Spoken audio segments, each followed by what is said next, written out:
You've felt it. That crawling sensation when the noise stops, when the world goes quiet and suddenly you're there, alone with yourself, and it's unbearable. Why? There's a particular moment that happens to all of us. You're in your car, and the music cuts out. Or you wake at 3 a.m. and the house is still. Or you sit down after a long day, phone across the room, nothing demanding your attention.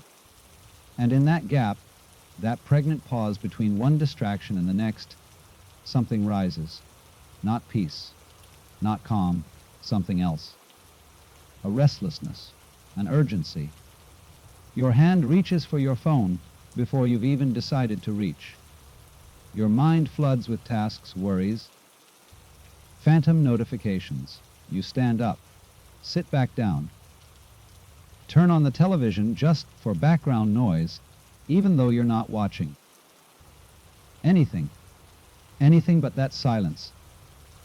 We live in a world that has essentially eliminated silence. There's always a screen glowing, always a notification chiming, always someone talking, music playing, content streaming. Even our cities hum with the white noise of existence, traffic and construction, and the ambient drone of civilization. We've engineered our entire reality around one principle: never be alone with nothing. And yet, for most of human history, silence was the default state. Our ancestors sat by fires and heard nothing but crackling wood and their own breath. They walked through forests hearing only wind through leaves. They knew silence not as an absence, but as a presence. They understood what we've forgotten. That silence isn't empty. Think about it. When was the last time you sat in complete silence for even 5 minutes? No music, no podcast, no scrolling. Just you and the sound of your own existence. If you're like most people, the answer is unsettling. Because we've learned to fear the one thing that might actually save us. The discomfort you feel in silence isn't random. It's not a personality flaw or a sign that something's wrong with you. It's a message. Your entire being is trying to tell you something, and you've learned to drown it out so effectively that when the noise stops, the message feels like an assault. Consider what happens in those quiet moments. Your thoughts don't just wander, they avalanche. Every unresolved conversation, every delayed decision, every fear you've been postponing, every dream you've been ignoring, they all queue up, demanding attention. And rather than face them, we reach for the nearest escape hatch. We call it being productive, being social, staying informed. But really, we're running. The ancient Sufis had a practice called khalwa, sacred solitude. They would retreat into silence not to escape the world, but to finally hear what the world had been saying all along. They understood that silence isn't the opposite of sound. It's the canvas on which meaning is painted. Without it, everything blurs together into noise. But we've built our entire civilization around avoiding this canvas. Our economy runs on attention. Our relationships exist on screens. Our sense of self depends on constant external validation. We've become so addicted to stimulation that the natural state of human consciousness, quiet awareness, feels like withdrawal. And it is withdrawal. Your brain has been conditioned to expect constant dopamine hits. Every ping, every like, every new piece of information triggers a small reward. In silence, those hits stop coming. Your nervous system, trained like Pavlov's dog, starts panicking. Where's the next hit? What am I missing? The discomfort isn't philosophical, it's chemical. But beneath that chemical anxiety, something else is waiting. Something your distracted mind has been too busy to notice. It's the part of you that exists before the thoughts, before the stories, before the endless internal commentary. The part that simply is. This is what silence threatens to reveal. Not your fears, not your failures, but something far more unsettling. The possibility that you're not who you think you are. That the constant narrator in your head, the one that never stops commenting and judging and worrying, isn't actually you. It's just noise masquerading as identity. When you sit in silence, this narrator loses its power. Without external stimulation to react to, it has nothing to narrate. And in that gap, that space between thoughts, you might glimpse something vast and still and utterly at peace. This is what we're really avoiding. Not the discomfort of silence, but the liberation of it. Because if you're at peace in silence, you don't need the noise anymore. You don't need the constant stimulation, the endless content, the manufactured drama. You become free. And freedom, real freedom, is terrifying to the part of you that's been surviving on distraction. So you fill the silence. You turn on the TV. You pick up the phone. You create problems to solve, dramas to engage with, anything to avoid the raw, unfiltered experience of being alive. And in doing so, you miss the very thing you've been searching for through all that noise. The silence isn't uncomfortable because there's something wrong with it. It's uncomfortable because it's right. It's the truth. And you've spent so long living in the story, the noise, the constant becoming, that simply being feels like falling. But here's what the mystics and the monks and the quiet seekers have always known: you have to fall before you can fly. You have to let the noise die before you can hear the music underneath. And that music, that silent song that plays beneath every moment of your life, is the sound of your own existence, welcoming you home. The question isn't why silence feels uncomfortable. The question is, what's waiting for you on the other side of that discomfort? There's a reason we've become afraid of our own company. In silence, we meet ourselves. Not the curated version we present to the world. Not the story we tell at parties or in job interviews. But the raw, unedited truth of who we are in this moment, stripped of all performance. And that person, we barely know them. We spend our entire lives constructing an identity, a personality, a role to play. We learn what gets us approval and what gets us rejected, and we calibrate accordingly.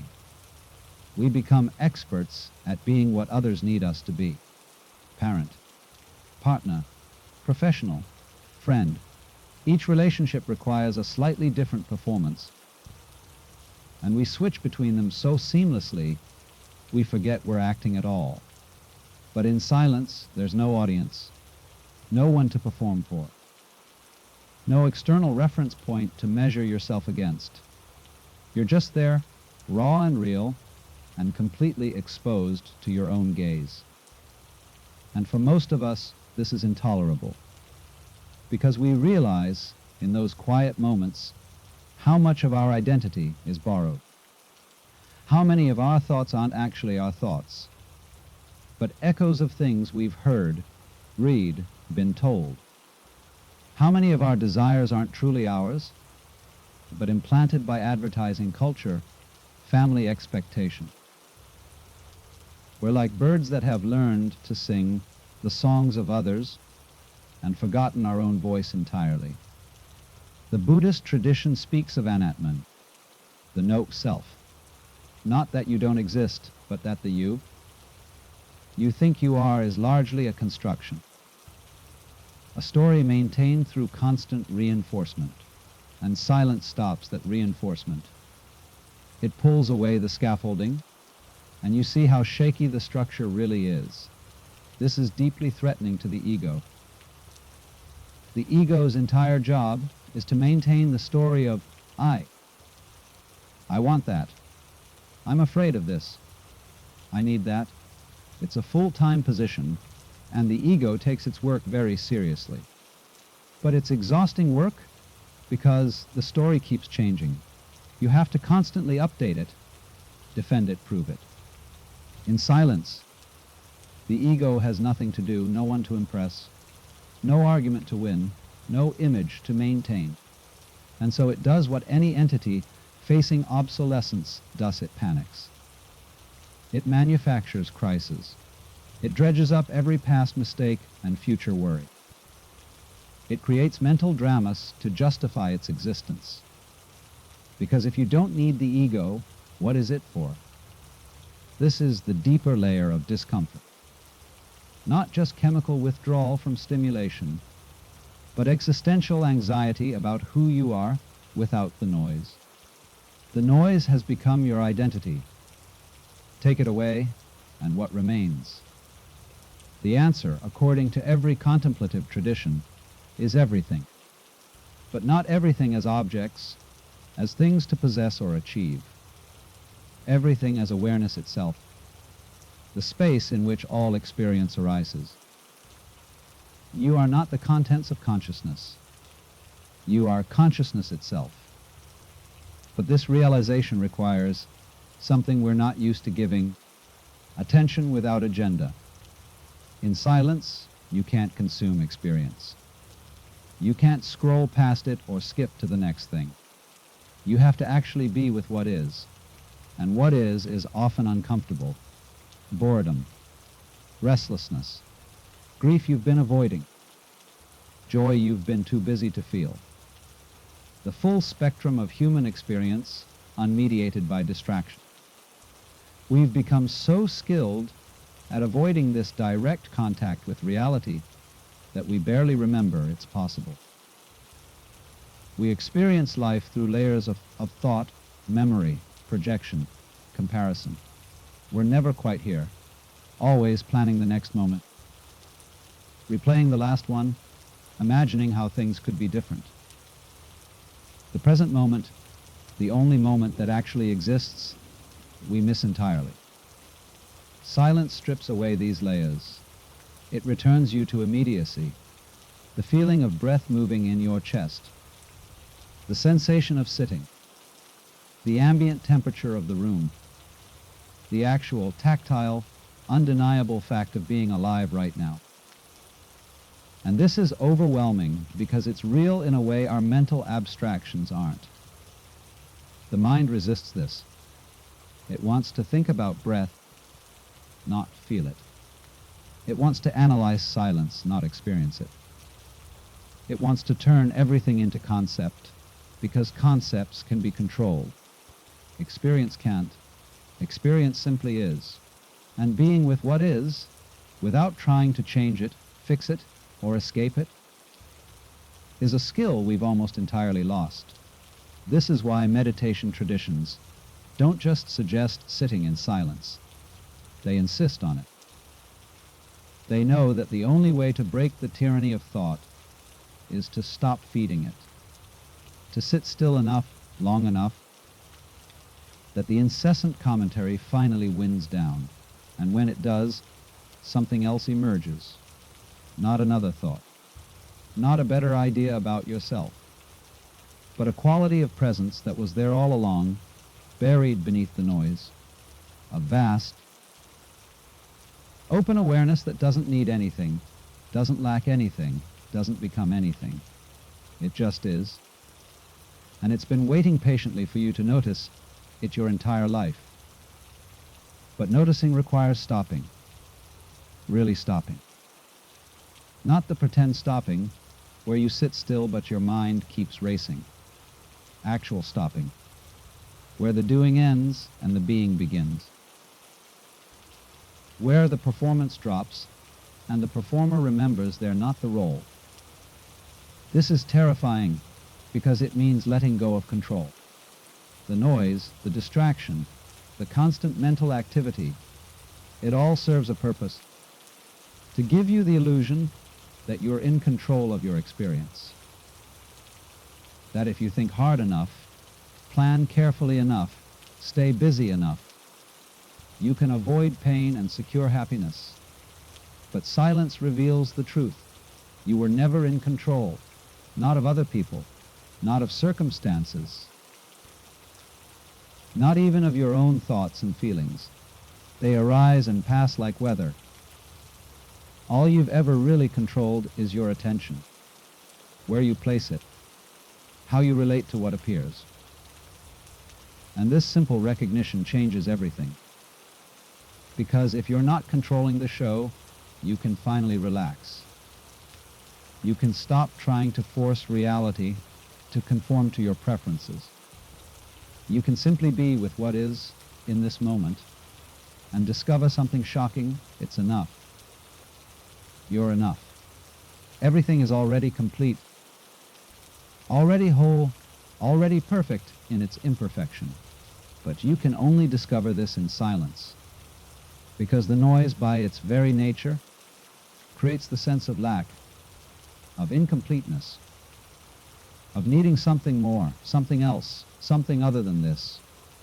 Silence ends the search, not by giving you what you seek, but by revealing that you already have it. You always did. You just couldn't hear it over the noise. So what do we do with this understanding? How do we actually befriend the silence we've learned to fear? Not through force. Not by making silence another project, another thing to achieve or perfect. That's just more noise disguised as spirituality.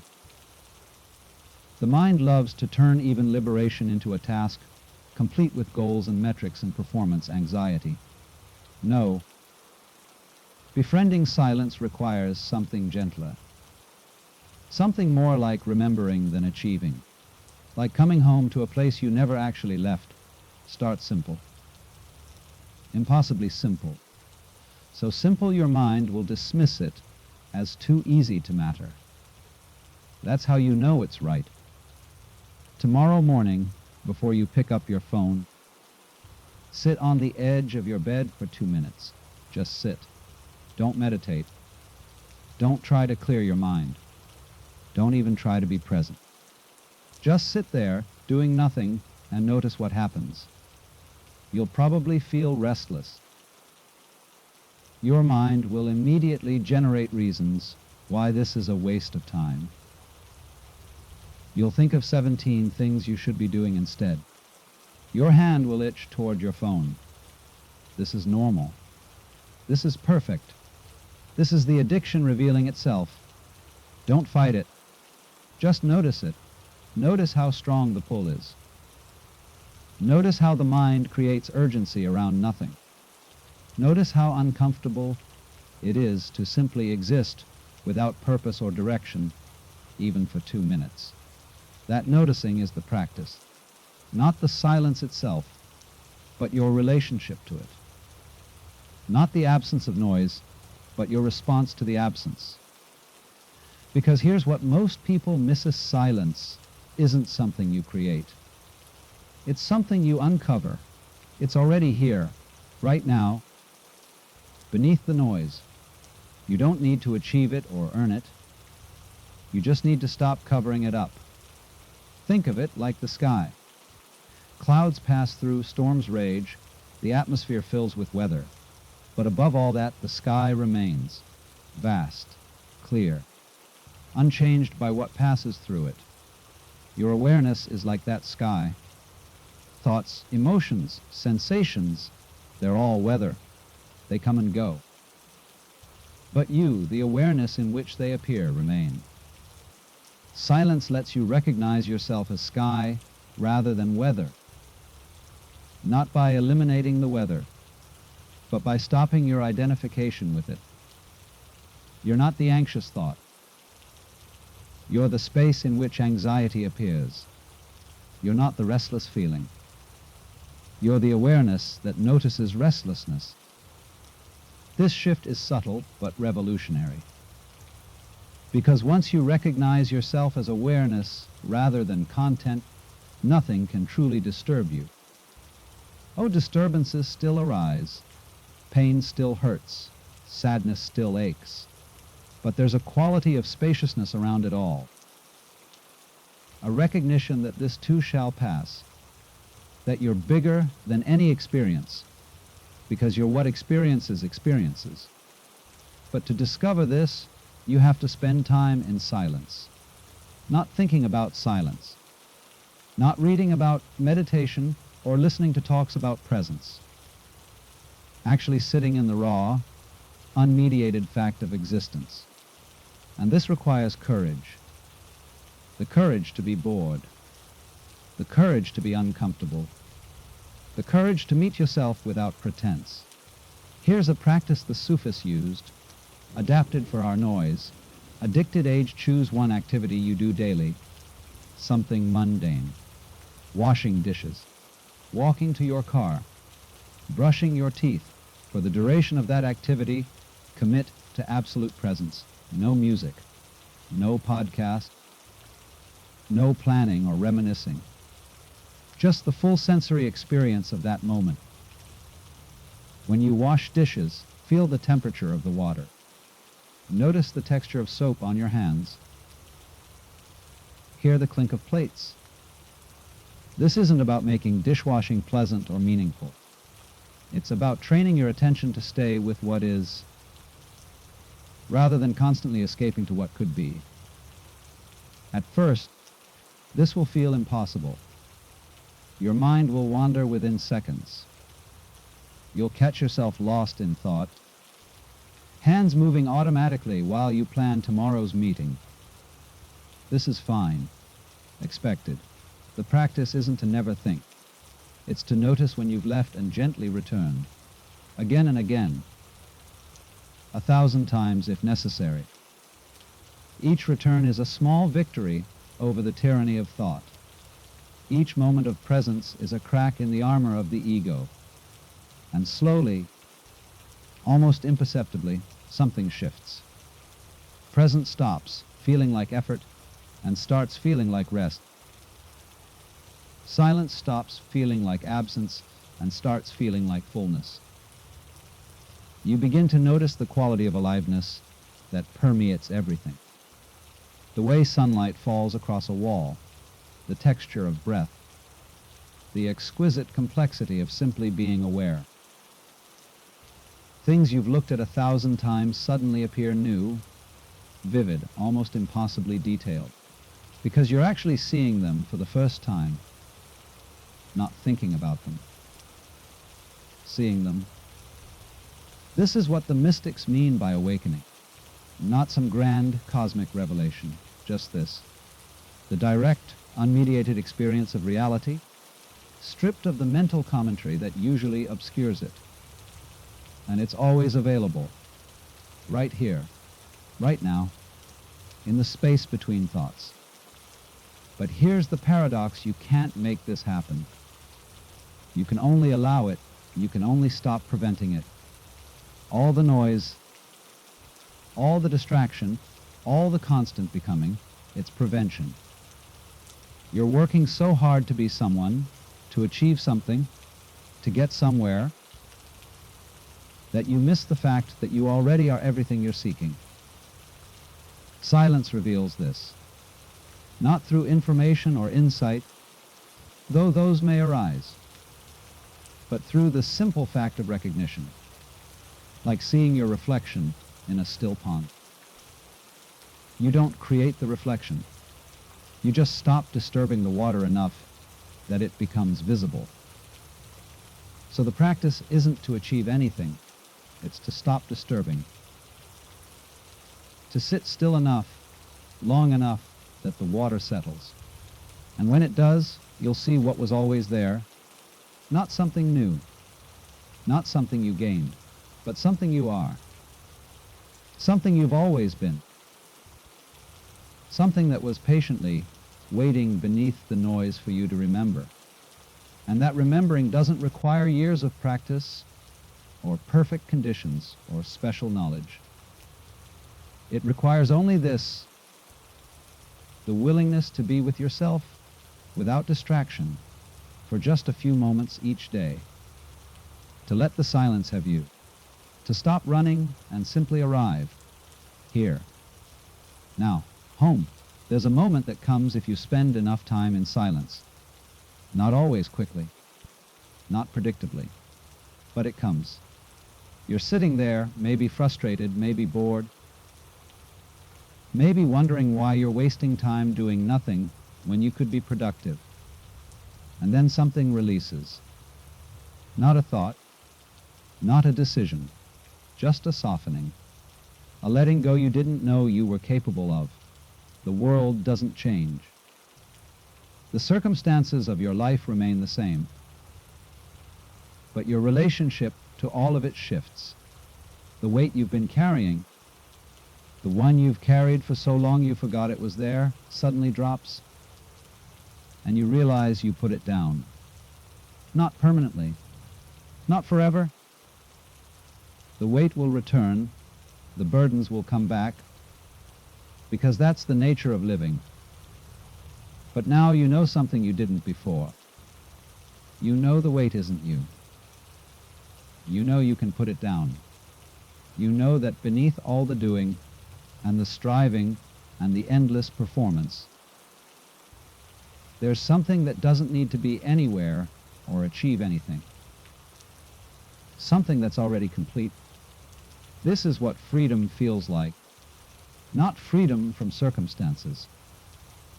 Not freedom from responsibility or pain or the messy complexity of being human, but freedom within it all. The freedom to be with what is without needing it to be different. The freedom to rest in the space between thoughts and discover that the space is infinite. The uncomfortable silence you've been avoiding. It was never your enemy.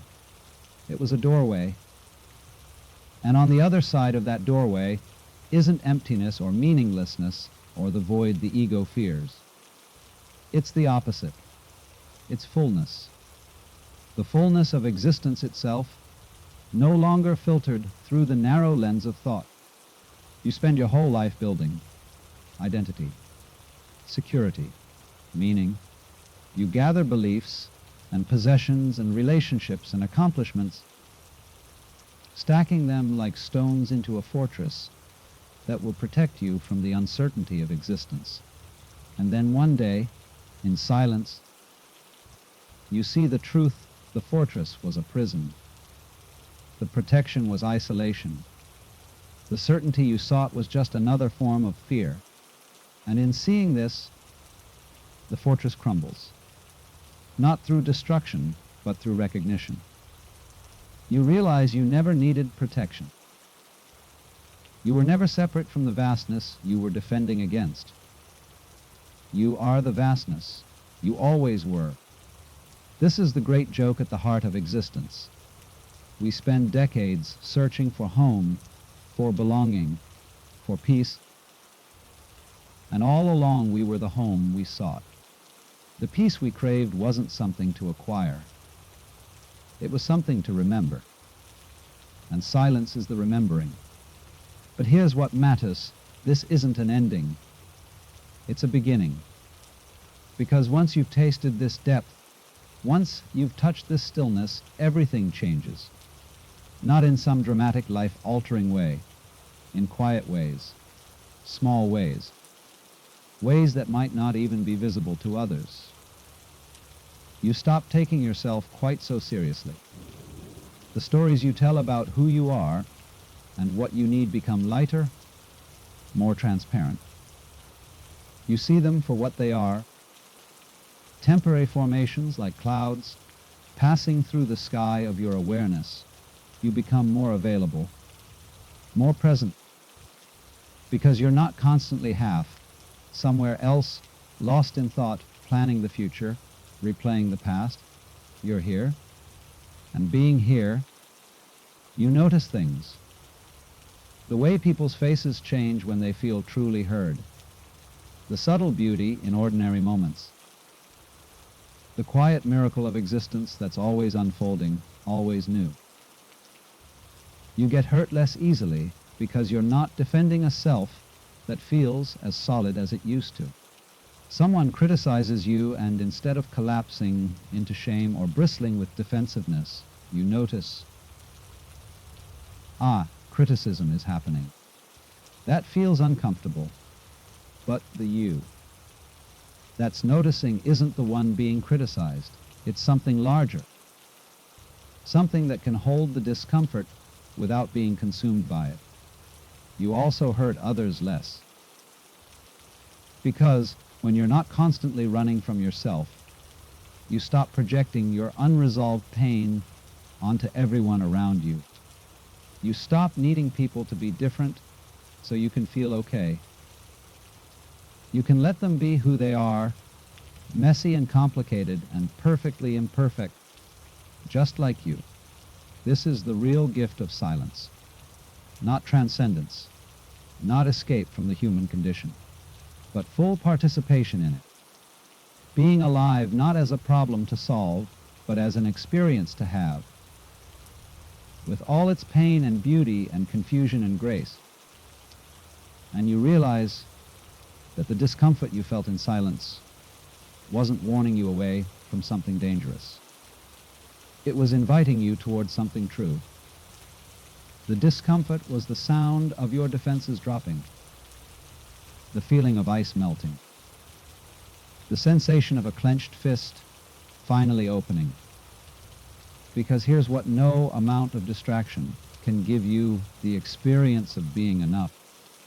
Not becoming enough, not achieving enough, just being enough exactly as you are in this moment, with nothing to add or remove. The silence knows this. Your deepest self knows this. It's only the noise that's confused. So when the silence comes, when the world goes quiet, and you feel that familiar restlessness rising, try something different. Don't reach for the phone. Don't turn on the TV. Don't fill the space with noise. Just for a moment, stay. Breathe. Let yourself be uncomfortable. Let yourself be uncertain. Let yourself be exactly where you are. And notice what happens. Notice the aliveness in that discomfort. Notice the depth beneath the restlessness. Notice that you're not falling apart. You're falling together.